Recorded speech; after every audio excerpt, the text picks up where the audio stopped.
నెల్లూరు జిల్లా గంగపట్నం గ్రామంలో 1100 సంవత్సరాల క్రితం నాటి అతి పురాతనమైన శ్రీ చాముండేశ్వరి అమ్మవారి దేవాలయము శాక్తేయ మతస్థులు నిర్మించినటువంటి ఈ ఆలయం గురించి ఈరోజు తెలుసుకుందాము. ఈ ఆలయము సముద్ర తీరానికి 1 కిలోమీటర్ దూరంలో ఉంటుంది. ప్రతి ఏటా ఈ ఆలయంలో బ్రహ్మోత్సవాలు ఘనంగా జరుపుతారు. ఈ ఆర్చ్ వచ్చేసి దేవాలయానికి వెళ్ళే దారి. ఈ ఆర్చ్ నుండి టెంపుల్కి 2 కిలోమీటర్ల లోపలికైతే వెళ్ళాలి. ఈ గుడి ఎంట్రన్స్లోనే హనుమంతుల వారి విగ్రహం అయితే ఉంటుంది. ఇక్కడ నుండి లోపలికి వెళితే అమ్మవారి ఆలయాన్ని చేరుకోవచ్చు. క్రీస్తు శకము 1515 సంవత్సరంలో చంద్రగిరి రాజులైనటువంటి చెన్నప్ప నాయుడు గారు ముఖ మండపమును అలాగే అమ్మవారిని ద్వారపాలకులను పునఃప్రతిష్ఠ చేసినట్లుగా దక్షిణ ద్వారం పైన అచ్చ తెలుగులో నాగలేఖలో రాయబడి ఉన్నది. 2009 సంవత్సరంలో శ్రీ కంచి కామకోటి పీఠాధిపతులు జయనాథ సరస్వతి స్వామి వారు అమ్మవారికి మహా కుంభాభిషేకం నిర్వహించారు. శ్రీ అమ్మవారి దేవస్థానం అష్టదశ శక్తి పీఠాలలో 4వ పీఠంగా చాముండి కౌంచపట్టణం గంగపట్నంగా విరాజిల్లుతుంది. ఇక్కడ టెంపుల్ స్టార్టింగ్లోనే వేప చెట్టు కింద నాగదేవతల ప్రతిమలు ఉన్నాయి. ఈ నాగదేవతలకు సంతానం కోసం పూజించేవారు ఈ చెట్టుకి ఒక ఉయ్యాల కట్టి ఇక్కడ ఒక పొద్దు ఉండి నాగదేవతను పూజించుకుంటారు. అలాగే ఈ దేవాలయం చుట్టూ అమ్మవారి అవతారాలు అయితే ఉన్నాయి. అమ్మవారి అవతారాలు అన్నీ ఈ దేవాలయం చుట్టూ చాలా బాగున్నాయి. చాముండేశ్వరి అమ్మవారిని సేవిస్తే మానసికమైన వ్యాధులు, గ్రహ దోషములు, దీర్ఘరోగములు నయమవుతాయట.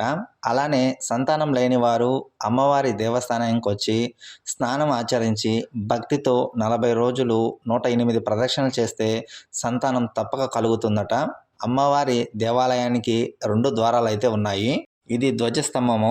అలాగే అమ్మవారికి చీరలు, రవికలు సమర్పిస్తారు. శుక్రవారం రోజు అలాగే ఆదివారం రోజు పూలతో పూలంగి సేవలు చేస్తారు. ప్రతి ఏటా అమ్మవారికి ఏరువాక పౌర్ణమి నాడు అంగరంగ వైభవంగా కళ్యాణం జరిపిస్తారు.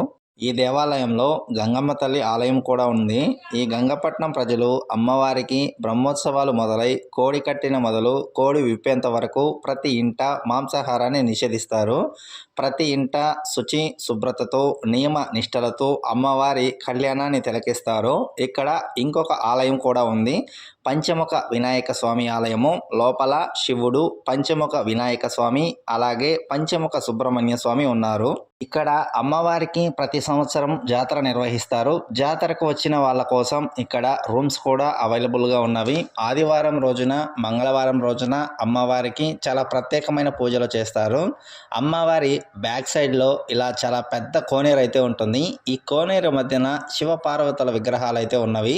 అమ్మవారి గర్భగుడిలో ఎడమ వైపున వినాయక స్వామి అలాగే కుడి వైపున సుబ్రహ్మణ్య స్వామి ఉంటారు. అలాగే అమ్మవారి పాదాలను కూడా మనం దర్శించుకోవచ్చు. అమ్మవారిని వీడియో అయితే తీయకూడదండి, అందుకే నేను అమ్మవారిని చూపించలేకపోతున్నాను. అష్టాదశ శక్తి పీఠాలలో అమ్మవారు 4వ శక్తి పీఠంగా ప్రసిద్ధి చెందినది. కోరికలు తీరిన వారు అమ్మవారికి నైవేద్యం సమర్పిస్తూ ఉంటారు. నేను టెంపుల్కు వెళ్ళిన రోజు చాలామంది తమ మొక్కుబడులను తీర్చుకుంటూ ఉన్నారు. ఈ అమ్మవారి దేవాలయం నెల్లూరు జిల్లా గంగపట్నం గ్రామంలో అయితే ఉంది. నెల్లూరు నుండి 24 కిలోమీటర్ల దూరంలో అయితే ఈ ఆలయం ఉంటుంది. ఈ టెంపుల్ దర్శించుకున్న తర్వాత 1 కిలోమీటర్ దూరంలో బీచ్ కూడా ఉంది. వెళ్ళి సందర్శించవచ్చు. తప్పకుండా ఈ ఆలయాన్ని సందర్శించండి, అమ్మవారి ఆశీస్సులు పొందండి. కొత్త వారు ఎవరైనా ఈ వీడియోను చూస్తుంటే తప్పకుండా ఛానల్ని సబ్స్క్రైబ్ చేసుకోండి. ఇలాంటి టెంపుల్ వీడియోస్ మన ఛానల్లో పోస్ట్ చేస్తూనే ఉంటాను. Thank you for watching. Next వీడియోలో మరొక అద్భుతమైన ఆలయంతో మీ ముందుకు వస్తాను.